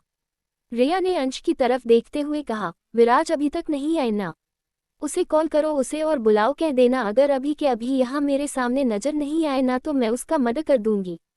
अंश ने कहा, मैंने तो उसे कई बार कॉल किया, पता नहीं इतनी देर क्यों कर रहा है। दरअसल अंश ने रिया के हाथों विराज को पिटवाने की अच्छी खासी प्लानिंग कर रखी थी, क्योंकि रिया विराज के साथ साथ अंश को भी लपेटे में ले जा रही थी। अब रिया को लेबर रूम में ले जाया गया। डॉक्टर ने उनसे पूछा, इनके हस्बैंड अभी तक नहीं आए हैं? तभी विराज भागते हुए जल्दी से वहां आया और हौंफते हुए बोला, कहाँ है मेरी बीवी, वो ठीक तो है ना? अंश ने उसे देखते हुए कहा, बड़ी जल्दी आए तुम तो। विराज ने कहा, अब उड़कर तो नहीं आ सकता था ना, वैसे रिया कहाँ है? अंश ने कहा, लेबर रूम में तुम्हारा इंतजार कर रही है। विराज ने जल्दी से अपना सिर हाँ में हिलाया और जैसे ही लेबर रूम में जाने वाला था, डॉक्टर ने उसे रोकते हुए कहा, आप अंदर नहीं जा सकते, आप बाहर ही वेट कीजिए। विराज ने कहा, कैसे अंदर नहीं जा सकता? मेरी बीवी अंदर है, मेरा बेबी होने वाला है तो मुझे अपनी बीवी के साथ होना चाहिए ना। तो अंश ने डॉक्टर को समझाते हुए कहा, डॉक्टर आप नहीं जानते, मेरा दोस्त अपनी बीवी को बहुत प्यार करता है और उसकी बीवी भी इसे बहुत प्यार करती है। अभी कुछ वक्त पहले ही वह अपने पति को बड़े ही प्यार से याद कर रही थी। हीर कुछ बोलने वाली थी, तभी अंश ने उसका हाथ पकड़कर उसे बोलने से रोक दिया। फिर विराज से कहा, तुम यहाँ खड़े क्या कर रहे हो, जाओ जल्दी अंदर, वह तुम्हारा वेट कर रही है। विराज ने हाँ में सिर हिलाया और लेबर रूम में घुस गया। डॉक्टर ने अपना सरना में हिलाया और कहा, हर कोई अपनी मनमानी करता रहता है। कहकर डॉक्टर भी लेबर रूम के अंदर चले गए और लेबर रूम का डोर बंद हो गया। तभी हीर ने कहा, रिया ने अगर इस वक्त विराज को देखा ना, वह पक्का गुस्से से पागल हो जाएगी। देखा ना, पूरे रास्ते उसको गालियां देती हुई आई है। तो अंश ने कहा, सिर्फ विराज को नहीं, मुझे भी, जैसे कि मैं उसकी हालत का जिम्मेदार हूँ। ये सुनकर हीर ने अंश के बाह पर हल्का टैप करते हुए कहा, कुछ भी मत बोलो, इस वक्त एक औरत की जो हालत होती है ना, वह गुस्से में और फ्रस्ट्रेशन में क्या कह रही है उसे पता नहीं चलता है। ये सब हार्मोनल चेंजेस की वजह से होता है ना। अंश ने कहा, ओके अब इतना ज्ञान मत दो, पर वैसे हीर तुमने तो मुझ पर गुस्सा नहीं किया था। अंश की बात सुनकर हीर उदास हो गई। वह बोली, पर उस वक्त तुम इस हालत में नहीं थे ना अंश, कि मैं तुम पर अपनी फ्रस्ट्रेशन उतारती, तुम पर गुस्सा करती। अंश ने उसे उदास होते हुए देखा तो उसके सिर पर हल्का सा टैप करते हुए कहा, कोई बात नहीं, बहुत जल्दी तुम्हें दूसरा मौका भी दूंगा, जब तुम मुझ पर अपना गुस्सा और फ्रस्ट्रेशन निकाल सको। ये सुनकर हीर ने मुंह बनाते हुए कहा, सोचना भी मत, हमारे लिए अंश ही काफी है। वहीं लेबर रूम के अंदर का माहौल पूरा जंग का मैदान बना हुआ था, क्योंकि अब तक रिया ने एक जूनियर डॉक्टर को गुस्से में आकर एक पंच मार दिया था, जो बार बार उसे रिलैक्स होने के लिए कह रहा था। विराज जब अंदर आया तो वह जूनियर डॉक्टर बेचारा अपना चेहरा पकड़े हुए हैरानी से रिया को देख रहा था। उस जूनियर डॉक्टर की हालत देखकर विराज समझ गया कि उसकी जंगली बिल्ली इस वक्त एक गुस्से शेरनी बनी हुई है। वह जल्दी से रिया के पास गया और उसे शांत कराते हुए बोला, शांत हो जाओ बेबी, शांत हो जाओ, सब ठीक हो जाएगा। रिया का विराज को देखना था। तभी रिया ने विराज के कॉलर को पकड़ा और उस पर चिल्लाते हुए कहा, कमीने कहा था इतनी देर से, कहा था ना मुझे छोड़कर मत जाओ, फिर भी चले गए और मुझसे झूठ बोलकर गए, लो अब तुम भी खाओ। कहकर रिया ने एक जोर का पंच विराज के मुंह पर दे मारा, जिससे विराज खुद को संभाल नहीं सका और सीधा औंधे मुंह फर्श पर जा गिरा। उसे यह नहीं पता था कि परिया अपनी सॉलिड तरीके से उसे पंच भी कर सकती है। उसने हैरानी से अपने गाल पर हाथ रखा और रिया की तरफ पलटकर देखते हुए कहा, यह अचानक से इतनी ताकत कैसे आई, इसमें मेरा पूरा जबड़ा हिलाकर रख दिया। कहकर विराज वापस खड़ा हुआ और रिया के पास आते हुए बोला, देवी शांत हो जाओ प्लीज, तुम्हें जितना गुस्सा करना है बाद में कर लेना। एपिसोड 297। कहानी अब तक। रिया का विराज को देखना था। तभी रिया ने विराज के कॉलर को पकड़ा और उस पर चिल्लाते हुए कहा, कमीने कहा था इतनी देर से, कहा था ना मुझे छोड़कर मत जाओ, फिर भी चले गए और मुझसे झूठ बोलकर गए, लो अब तुम भी खाओ। कहकर रिया ने एक जोर का पंच विराज के मुंह पर दे मारा, जिससे विराज खुद को संभाल नहीं सका और सीधा औंधे मुंह फर्श पर जा गिरा। उसे यह नहीं पता था कि परिया अपनी सॉलिड तरीके से उसे पंच भी कर सकती है। उसने हैरानी से अपने गाल पर हाथ रखा और रिया की तरफ पलटकर देखते हुए कहा, यह अचानक से इतनी ताकत कैसे आई, इसमें मेरा पूरा जबड़ा हिलाकर रख दिया। कहकर विराज वापस खड़ा हुआ और रिया के पास आते हुए बोला, देवी शांत हो जाओ प्लीज, तुम्हें जितना गुस्सा करना है बाद में कर लेना। कहानी अब तक। रिया ने अब वापस उस पर चिल्लाते हुए कहा, दूर हो जा मेरी नजरों से निरस पापी दुष्ट कहीं के, मेरी ऐसी हालत करके तुम काम का बहाना बनाकर बाहर घूमते फिर रहे हो। विराज को समझ नहीं आ रहा था कि रिया क्या अनशंत बकी जा रही है, लेकिन वह फिलहाल रिया को क्या ही कह सकता था। रिया की हालत देखकर वह समझ सकता था कि इस वक्त वह कितनी ज्यादा फ्रस्ट्रेशन में है। उसने रिया का हाथ थामा और उसके बालों को सहलाते हुए कहा, हम बाद में बात करते हैं ना, देखो तुम मेरे लिए बहुत जरूरी हो, तुम्हारे लिए अपने सारे काम छोड़कर आया हूं ना। तो रिया ने कहा, हाँ बहुत बड़ा एहसान कर दिया ना तुमने, अब आना तुम मेरे पास, मैं तुम्हें खुद को हाथ भी नहीं लगाने दूंगी, झूठे कहीं के। अब बेचारा विराज खुद को बहुत ज्यादा हेल्पलेस फील कर रहा था। वह तो आज रिया की गालियां भी खाने को तैयार था।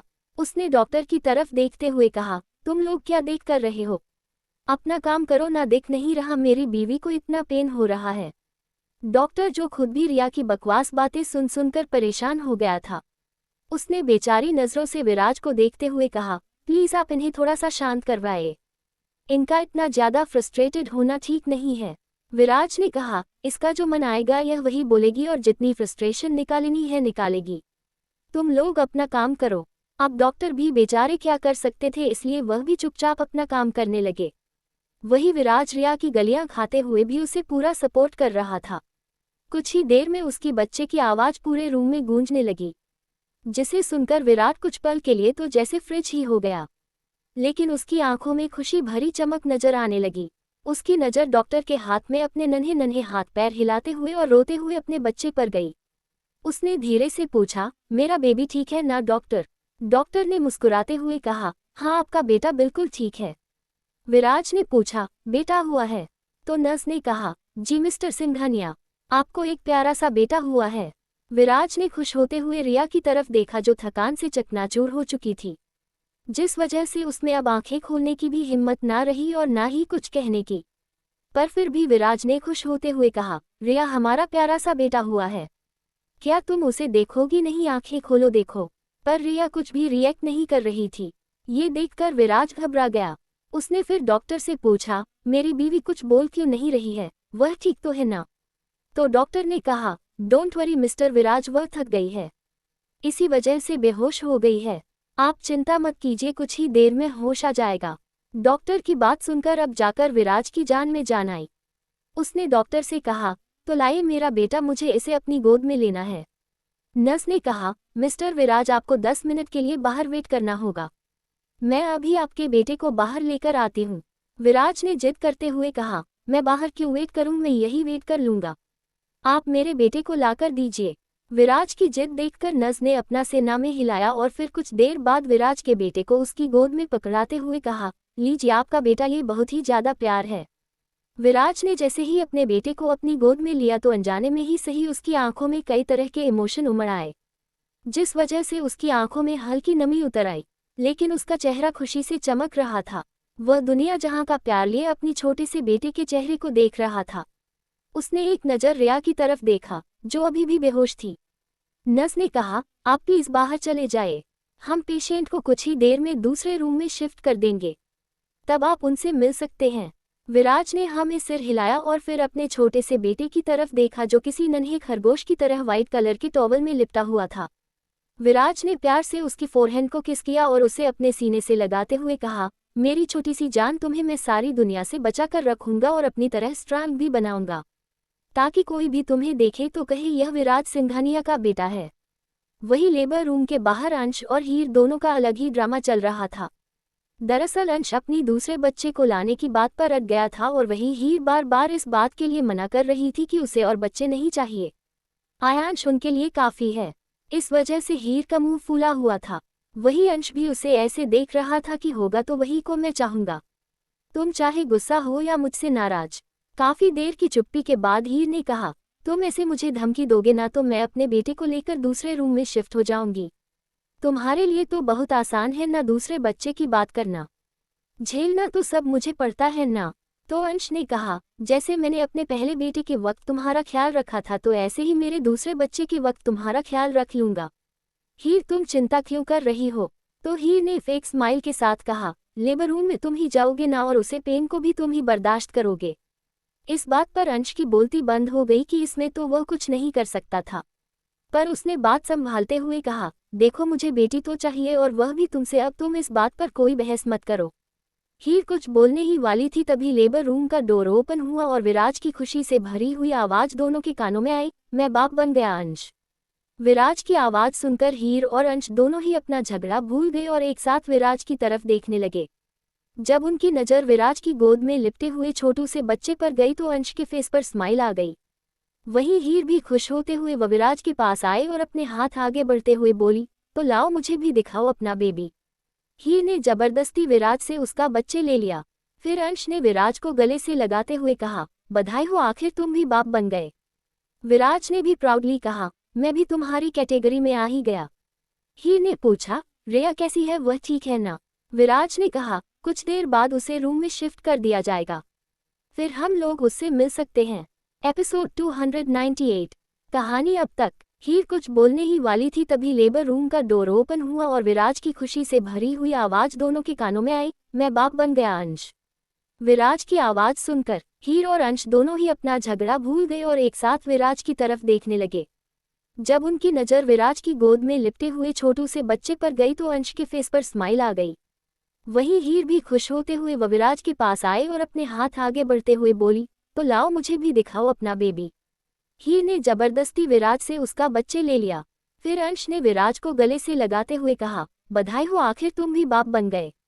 विराज ने भी प्राउडली कहा, मैं भी तुम्हारी कैटेगरी में आ ही गया।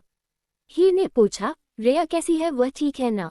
विराज ने कहा, कुछ देर बाद उसे रूम में शिफ्ट कर दिया जाएगा, फिर हम लोग उससे मिल सकते हैं। अब आगे। कुछ देर बाद रिया बड़े प्यार से अपने छोटे से बेटे को देख रही थी, जो व्हाइट टॉवल में लिपटा हुआ इस वक्त सो रहा था। रिया अपने अंगूठे से उसके सॉफ्ट गालों को सहला रही थी, वहीं हीर भी उसके पास बैठी मुस्कुरा रही थी। रिया ने हीर से कहा, हीर वाकई में ये फीलिंग कितनी ज़्यादा ऑसम है ना, मुझे तो विश्वास नहीं हो रहा कि मैं माँ बन गई हूँ। तभी विराज ने अंदर आते हुए कहा, मुझे अच्छी तरह से तोड़ने फोड़ने की बात भी तुम्हें भरोसा नहीं हो रहा कि हम पेरेंट्स बन गए हैं। वैसे आज तुमने अपने मन की दबी हुई ख्वाहिश पूरी कर ही ली। रिया ने बेचारी वाली हंसी हंसते हुए कहा, अब भूल भी जाओ ना, उसे बात को क्यों बार बार याद दिला रही हो। विराज की बात सुनकर हीर को हंसी आ गई। उसने अपनी हंसी दबाते हुए कहा, वैसे विराज बात तो सही कह रहा है, तुमने अच्छा खासा गुस्सा निकाला है विराज पर। तो रिया ने कहा, हाँ तो वजह भी तो विराज ने ही दी थी ना, मैंने थोड़ी कहा था कि मुझे छोड़कर तुम अपने काम पर जाओ, इसलिए गलती मेरी नहीं है, हमेशा की तरह विराज की है। विराज ने अपना सिर ना में हिलाते हुए कहा, कोई और दिन होता ना रिया, फिर मैं तुम्हें अच्छे से बताता, पर फिलहाल मैं तुम्हारी इस गलती को भी माफ करता हूँ। उद्धरण चिन्ह। तो रिया ने हैरानी से कहा, पर तुमसे माफी मांगी किसने है? विराज ने अपनी आई रोल करते हुए कहा, कहीं भी शुरू हो जाती हो। वैसे तुम्हें मैंने बताया था ना कि मैं अर्जेंट काम से गया हूँ। तो रिया ने कहा, कौन सा अर्जेंट काम? मुझे तो अंश ने कहा था कोई अर्जेंट काम नहीं था तुमको, काम कुछ दिन बाद भी करते तो चल जाता ना। विराज, जिसे अभी तक नहीं पता था कि यह सारा रायता अंश ने फैलाया है, उसने शौक होते हुए कहा, वॉट? अंश ने कहा कि मैं किसी अर्जेंट काम से नहीं गया। तो हीर ने कहा, हाँ उसने तो यही कहा था, मैं भी तो वही थी ना। विराज ने मन ही मन कहा, कमीना मुझे पिटवाने का एक मौका नहीं छोड़ेगा, अभी जाकर इसकी क्लास लेता हूँ। फिर हीर से कहा, हीर तुम रिया और मेरे बच्चे का ध्यान रखना, मैं थोड़ी देर में आता हूँ, मुझे डॉक्टर से कुछ बात करनी है। हीर ने अपना सिर हाँ में हिलाया तो विराज रूम से बाहर निकल गया। विराज ने बाहर आकर अंश को कॉल लगाया। सामने से कुछ ही देर में कॉल पिक हुआ तो विराज ने कहा, कहाँ हो तुम अंश? अंश ने कहा, मैं यहाँ पार्किंग में हूँ, कुछ काम था क्या? विराज ने कहा, काम ही था, आ रहा हूँ वहीं। कहकर विराज ने कॉल डिस्कनेक्ट किया और आगे बढ़ गया। वहीं दूसरी तरफ इस अस्पताल के दूसरे वार्ड रूम में एक लेडीज डॉक्टर आद्या का चेकअप कर रही थी। वही अद्विक एक थोड़ी दूरी पर एक सोफे पर एक पैर पर दूसरा पैर चढ़ाए अपने फोन को देख रहा था। बीच बीच में उसकी नज़र आद्या की तरफ जा रही थी। हालांकि डॉक्टर ने उसे कई बार कहा था कि वह बाहर जाकर वेट करे, पर अद्विक भला किसी की बात कहाँ मानने वाला था। उसने डॉक्टर को ऑर्डर देते हुए कहा, जो चेकअप करना है मेरे सामने करो और दोबारा मुझे बाहर जाने के लिए मत बोलना। अब डॉक्टर ने भी उसे कुछ भी कहना सही नहीं समझा। डॉक्टर भी समझ गए थे कि यह आदमी बहुत ही ज्यादा सरफिरा है। दरअसल अद्वैत को आद्या पर बिल्कुल भी भरोसा नहीं था। वह जानता था कि आद्या ये बच्चा नहीं चाहती है, इसीलिए वह अद्वैत से पीछा छुड़ाने के लिए कुछ भी कर सकती है। डॉक्टर ने जब सारा चेकअप कर लिया तो फिर अद्वैत से कहा, आपकी वाइफ और आपका बेबी दोनों ही बिल्कुल ठीक है, घबराने वाली कोई बात नहीं है। अद्वैत खड़ा हुआ और उसने अपना फोन अपनी पॉकेट में रखते हुए अपने कदम आद्या के बैग की तरह बढ़ाए, जो अभी भी बेड पर लेटी हुई थी, पर वह अद्वैत की तरफ नहीं देख रही थी। अद्वैत ने एक नज़र आद्या की तरफ देखा और फिर डॉक्टर से पूछा, तो फिर इसे पेन क्यों हुआ है? कहीं इसकी कोई लापरवाही तो नहीं ना? डॉक्टर कुछ देर चुप रही और उसने आद्या की तरफ देखा। आद्या के चेहरे से ही लग रहा था कि आद्या अद्वैत के सामने कोई बात बोलना नहीं चाहती है। डॉक्टर समझ गई कि इन दोनों के बीच में शायद कोई इशू है, इसीलिए उसने अद्वैत से कहा, नहीं ऐसी कोई बात नहीं है, शायद ये स्ट्रेस ज़्यादा ले रही है, इस वजह से उनके साथ ऐसा हुआ होगा।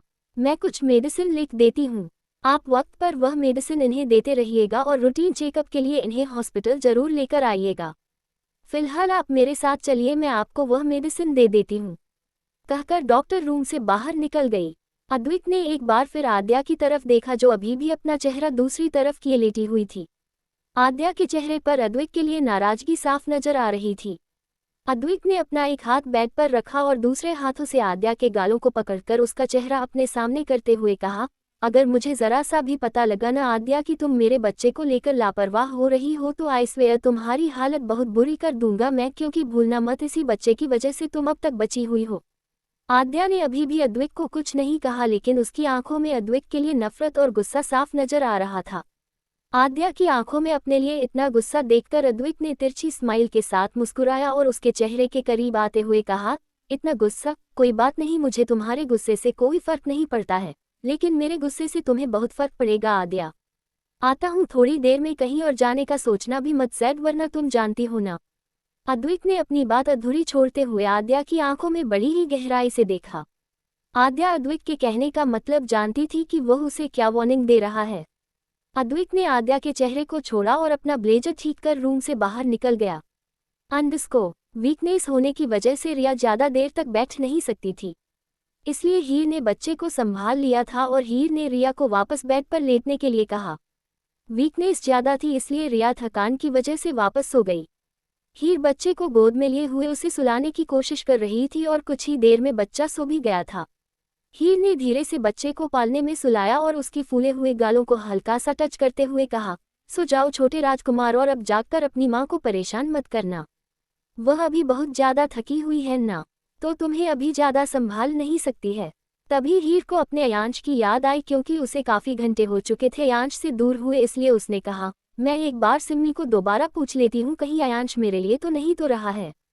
इस वक्त सुबह के 6 बजे बज रहे थे। हालांकि इस दौरान हीर ने काफ़ी बार आयांश के लिए पूछा भी था। सिम्मी ने उसे बता दिया था कि आयांश अभी सो रहा है तो कोई परेशानी वाली बात नहीं है। ये जानकर हीर को तसल्ली मिली थी, लेकिन आखिरी बार फ़ोन किए हुए हीर को 1 घंटा बीत चुका था और वैसे भी आयांश के उठने का वक्त भी हो चुका था। इससे पहले कि हीर सिम्मी को कॉल करती, हीर ने पहले रिया की तरफ देखा और फिर छोटू बेबी की तरफ। दोनों ही सुकून से सोए हुए थे। हीर नहीं चाहती थी कि फ़ोन कॉल की वजह से इन दोनों की नींद में किसी तरह का खलल हो, इसलिए अपना फ़ोन लिए रूम से बाहर आ गई। वही अद्विक डॉक्टर से बात करने के बाद वापस आद्या के रूम की तरफ बढ़ गया। तभी उसकी नज़र सामने से आ रही हीर पर गई, जो फ़ोन पर किसी से बात कर रही थी। हीर को देखकर हीर के कदम जहाँ थे वहीं रुक गए और वह एक डेविल स्माइल के साथ हीर को देखने लगा।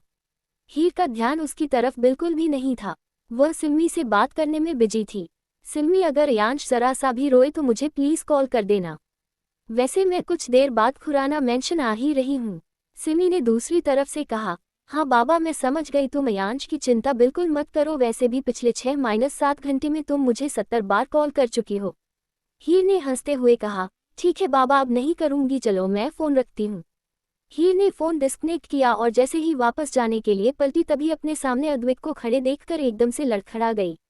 हीर को बिल्कुल भी अंदाजा नहीं था कि अद्विक उसके पीछे ही खड़ा है। वह हैरानी से अद्विक को देख रही थी। अद्विक ने अपनी एक भान चढ़ाते हुए कहा, क्या हुआ? हीर डर गई। एपिसोड 299। कहानी अब तक। हीर को देखकर अद्विक के कदम जहां थे वहीं रुक गए और वह एक डेविल स्माइल के साथ हीर को देखने लगा। हीर का ध्यान उसकी तरफ बिल्कुल भी नहीं था, वह सिम्मी से बात करने में बिजी थी। सिम्मी, अगर यांश जरा सा भी रोए तो मुझे प्लीज़ कॉल कर देना, वैसे मैं कुछ देर बाद खुराना मेंशन आ ही रही हूँ। सिमी ने दूसरी तरफ से कहा, हाँ बाबा मैं समझ गई, तुम यांश की चिंता बिल्कुल मत करो, वैसे भी पिछले 6-7 घंटे में तुम मुझे 70 बार कॉल कर चुकी हो। हीर ने हंसते हुए कहा, ठीक है बाबा अब नहीं करूँगी, चलो मैं फ़ोन रखती हूँ। हीर ने फ़ोन डिस्कनेक्ट किया और जैसे ही वापस जाने के लिए पलटी, तभी अपने सामने अद्विक को खड़े देखकर एकदम से लड़खड़ा गई। हीर को बिल्कुल भी अंदाजा नहीं था कि अद्विक उसके पीछे ही खड़ा है। वह हैरानी से अद्विक को देख रही थी। अद्विक ने अपनी एक भान चढ़ाते हुए कहा, क्या हुआ? हीर डर गई। अब आगे। अद्विक के मुंह से अपना नाम सुनकर हीर को थोड़ा अजीब लगा। उसे तो अद्विक के साथ पहली मुलाकात भी याद नहीं थी। हीर ने कन्फ्यूजन से कहा, आप मेरा नाम जानते हैं? तो अद्विक ने कहा, मैं तो तुम्हें भी जानता हूँ, क्या तुम भूल गई? हम पहले भी मिल चुके हैं। हीर ने बहुत याद करने की कोशिश की पर उसे याद ही नहीं आ रहा था कि वह अद्विक से कहाँ मिली है। तो अद्विक ने उसे याद दिलाते हुए कहा, उस दिन तुम्हारी गाड़ी से मेरी गाड़ी का एक्सीडेंट होते होते बचा था। याद आया कुछ? अब हीर को याद आया कि अद्विक ने किस तरह से उसकी गाड़ी के ड्राइवर से बदतमीजी की थी। ये याद आते ही हीर ने नागवारी के साथ अद्विक की तरफ देखते हुए कहा, हाँ, याद आया कि आपसे मैं कहाँ मिली थी। आप वही है ना जिसने मेरे ड्राइवर से काफ़ी बदतमीजी की थी। ये सुनकर अद्वैत ने बड़े ही एटीट्यूड के साथ कहा, तो तुम्हें लगता है कि मैं 2 कौड़ी के इंसान से क्या तमीज से बात करता, उन लोगों की औकात नहीं है। हीर को ये सुन बिल्कुल भी अच्छा नहीं लग रहा था, लेकिन वह इतना तो समझ गई थी कि यह इंसान बहुत ही ज़्यादा बदतमीज है।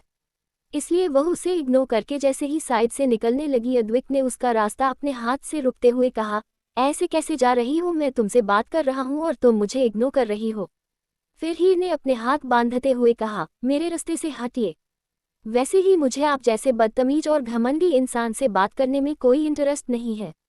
हीर की बात पर अद्वैत ने हंसते हुए कहा, मेरे जैसे बदतमीज घमंडी? वैसे जहां तक मुझे पता है तुम्हारा हस्बैंड तो इस मामले में काफ़ी फेमस है ना।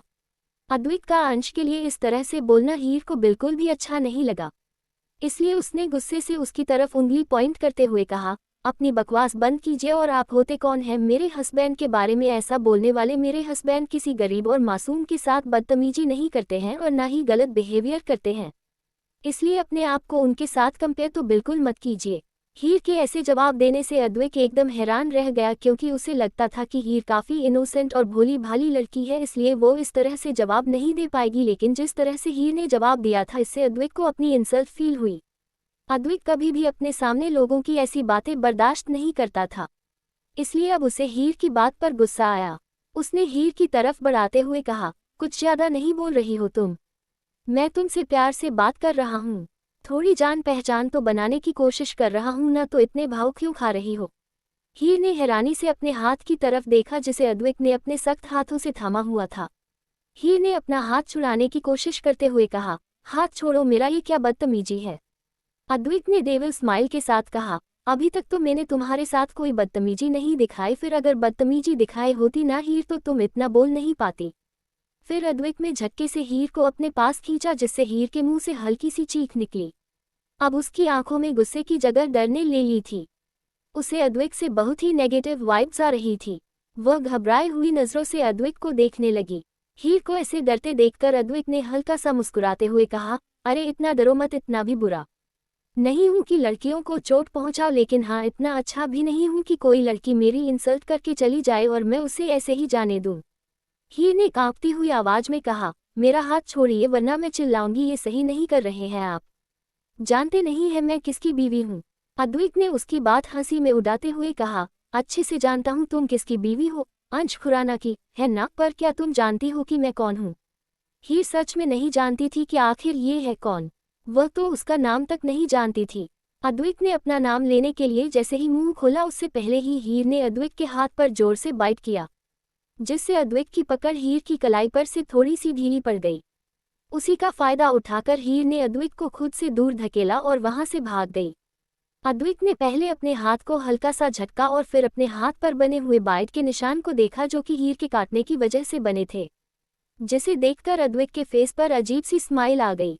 उसने अपने होठों से उसे बाइट के निशान को छू लिया और अपनी आंखें बंद करते हुए कहा, हीर कब तक बचोगी? तुम अभी अद्वैत राठौर को जानती नहीं। अद्वैत को एक बार जो चीज़ पसंद आ जाए वह उसे अपनी बनाकर ही दम लेता है। इस बार तो तुम मेरी पसंद बनी हो, तो जब तक मैं तुम्हें हासिल नहीं करूंगा तब तक तुम्हारा पीछा तो नहीं छोड़ने वाला। वही हीर अद्वैत से डर कर कॉरिडोर में भागी जा रही थी। दरअसल जिस तरफ रिया का रूम था उसके रास्ते में अद्वैत खड़ा था, इसीलिए हीर उस तरफ ना जाकर दूसरी तरफ भागी थी। हीर घबराए हुए उसे पीछे की तरफ देखते हुए भाग रही थी कि तभी वह किसी से टकरा गई, और जैसे ही वह एक चीख के साथ पीछे की तरफ गिरने वाली थी तभी किसी ने उसे मजबूत बाजू में थाम लिया और झटके से अपनी करीब कर लिया।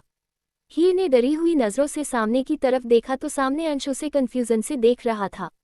अंश को देखते ही हीर ने अपना चेहरा अंश के सीने में छुपा लिया और उसकी कमर में अपनी बाहें लपेटकर उसको कसकर पकड़ लिया।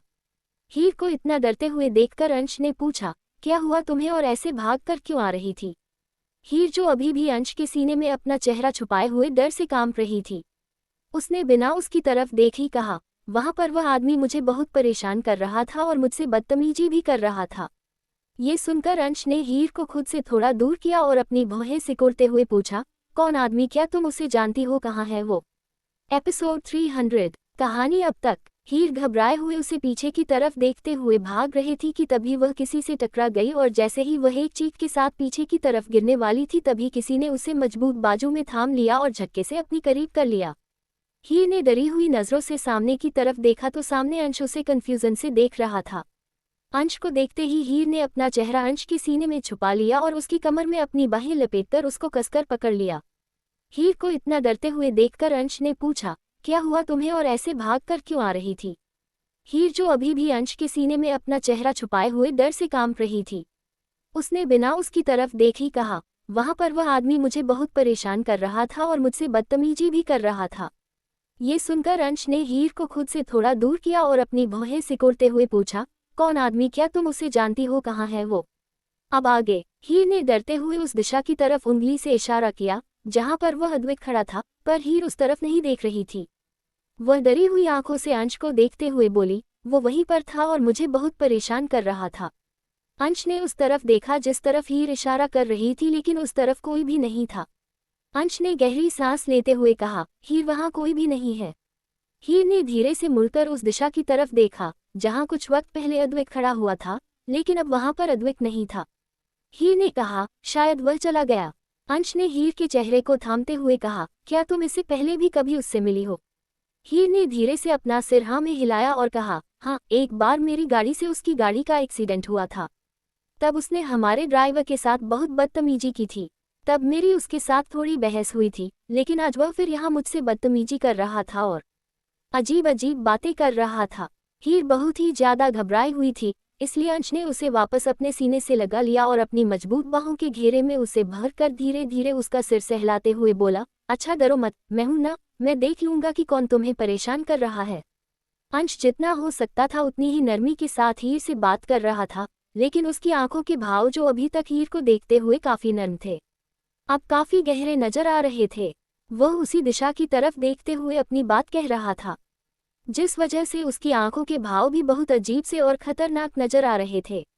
तभी विराज की आवाज उन दोनों के कानों में आई, क्या हुआ? कुछ प्रॉब्लम है क्या? हीर अभी भी अंश के सीने से लगी हुई थी। अंश ने विराज की तरफ देखा और कहा, विराज तुम रिया के पास जाओ, मैं हीर को घर ले जाता हूँ, इसकी तबीयत थोड़ी ठीक नहीं है। विराज ने कहा, ठीक है तुम जाओ, मैं रिया के पास जाता हूँ। वैसे भी हीर को यहाँ काफी वक्त हो गया है, या अंश हीर के लिए रो न रहा हो। अंश ने अपना सिर हाँ में हिलाया और हीर से कहा, चलो घर चलते हैं। हीर ने भी धीरे से हाँ कहा तो अंश उसे अपने साथ वहां से ले गया। अंडस्को सुबह होते ही सभी को रिया के बारे में पता चल गया था कि रिया ने एक प्यारे से बेटे को जन्म दिया है। रिया के माता पिता को भी जैसे ही अपने नाती के होने की खबर मिली वह जल्द से जल्द रिया के पास पहुंच गए थे। वहीं दूसरी तरफ अंश ने हीर को वापस खुराना मेंशन में छोड़ा और वहां से निकल गया। कुछ देर बाद अंश गाड़ी ड्राइव करते हुए ही अपने कान पर लगे ब्लूटूथ के जरिए ही किसी से बात कर रहा था। मुझे जल्द से जल्द उस कॉरिडोर की सीसीटीवी फुटेज चाहिए और यह काम मुझे 10 मिनट में मिल जाना चाहिए, क्योंकि मैं 10 मिनट में ही हॉस्पिटल पहुंचने वाला हूं। सामने से कहा गया, जी सर, जैसा आप चाहते हैं वैसा ही होगा, कहकर फोन डिस्कनेक्ट हो गया। कुछ देर बाद अंश की गाड़ी अभी हॉस्पिटल पहुंची ही थी कि तभी एक आदमी अंश की गाड़ी रुकते ही जल्दी से भागते हुए उसके पास आया, जो अंश का ही आदमी था जिसे अंश ने सीसीटीवी फुटेज निकालने का ऑर्डर दिया था। वह जैसे अंश के वहां पहुंचने का इंतजार ही कर रहा था। अंश अभी गाड़ी से बाहर नहीं निकला था। उसने अपनी साइड का विंडो ग्लास नीचे किया और गहरी नजरों से उस आदमी की तरफ देखा। उस आदमी ने जल्दी से एक टैब अंश की तरह बाते हुए कहा, सर, आपने जिस वक्त की सीसीटीवी फुटेज मांगी थी उसकी वीडियो क्लिप इसी के अंदर है। अंश ने अपनी गहरी नजरों से उस सीसीटीवी फुटेज को देखा, लेकिन जैसे जैसे फुटेज आगे बढ़ रही थी अंश की आंखों में जैसे खून उतर आया और उसकी पकड़ भी टैबलेट पर और भी ज्यादा कस गई। उसने टैबलेट को साइड में फेंका और गाड़ी स्टार्ट कर वापस अस्पताल से बाहर निकल गया। अंश का यह एक्सप्रेशन देखकर उस आदमी ने अपना पसीना पोंछते हुए कहा, अब किसकी लंका लगने वाली है जो उसने इस डेविल को गुस्सा दिला दिया। सर का गुस्सा देखकर ही लग रहा है कि जरूर यह किसी को अच्छे से तोड़ने फोड़ने गए हैं। अंश गुस्से से बहुत ही स्पीड में गाड़ी चला रहा था, जैसे उसे किसी जगह पर पहुंचने की जल्दी हो। इस बीच उसकी गाड़ी हाईवे पर चल रही और गाड़ियों से टकराते टकराते बची थी। कुछ ही देर में अंश की गाड़ी अद्वैत के मैंशन के मेन गेट के सामने आकर रुकी। उसने 1-2 बार हॉर्न बजाया, लेकिन किसी ने भी मेन गेट ओपन नहीं किया था। पर अंश में इतना सब्र नहीं था कि वह गार्ड के आने का वेट करता, इसलिए उसने अपनी गाड़ी को बैक किया। वही गार्ड जो कुछ देर पहले ही वहां आया था। जब उसने अंश की गाड़ी को वहां मौजूद देखा तो मेन गेट ओपन करने ही लगा था कि तभी उसने देखा था कि अंश ने गाड़ी को स्टार्ट कर दिया है और फुल स्पीड के साथ गेट की तरफ बढ़ रहा है। ये देखकर गार्ड की आंखें हैरानी से बड़ी हो गई और वह जल्दी से गेट के सामने से हट गया, क्योंकि अगर वो ऐसा नहीं करता तो अंश की गाड़ी और गेट के बीच में आने से उसका तो कचूमर ही बन जाता। वही अंश उस गेट को तोड़ते हुए सीधा अंदर ही घुस गया। गार्ड्स जो उछलकर कूदने की वजह से वहीं पर गिर गया था। उसने खड़े होकर घबराते हुए कहा, बच गया रामू, वरना आज तो मर ही जाता। और यह है कौन जो गुस्से में गेट तोड़कर ही चला गया। कहकर वह भागता हुआ गेट से अंदर आया। वही अंश की गाड़ी मेन एंट्रेंस के पास आकर खड़ी हुई। मेन एंट्रेंस पर भी कुछ गार्ड्स पहरा दे रहे थे। उसमें से एक गार्ड जल्दी से अंश की गाड़ी के पास आया।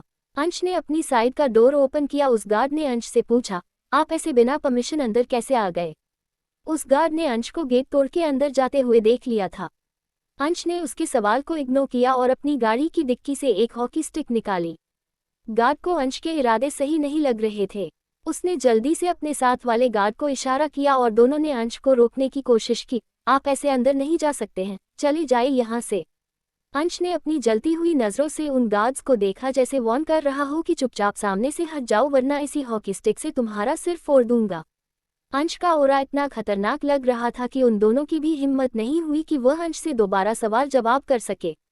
इसलिए वह सहम कर थोड़ा पीछे की तरफ हट गए, क्योंकि वह गार्ड्स भी अंश खुराना को और उसके गुस्से को जानते थे कि अंश खुराना के गुस्से से तो पूरा शहर वाकिफ था कि वह गुस्से में आकर कब क्या कर जाए कोई कुछ नहीं कह सकता था।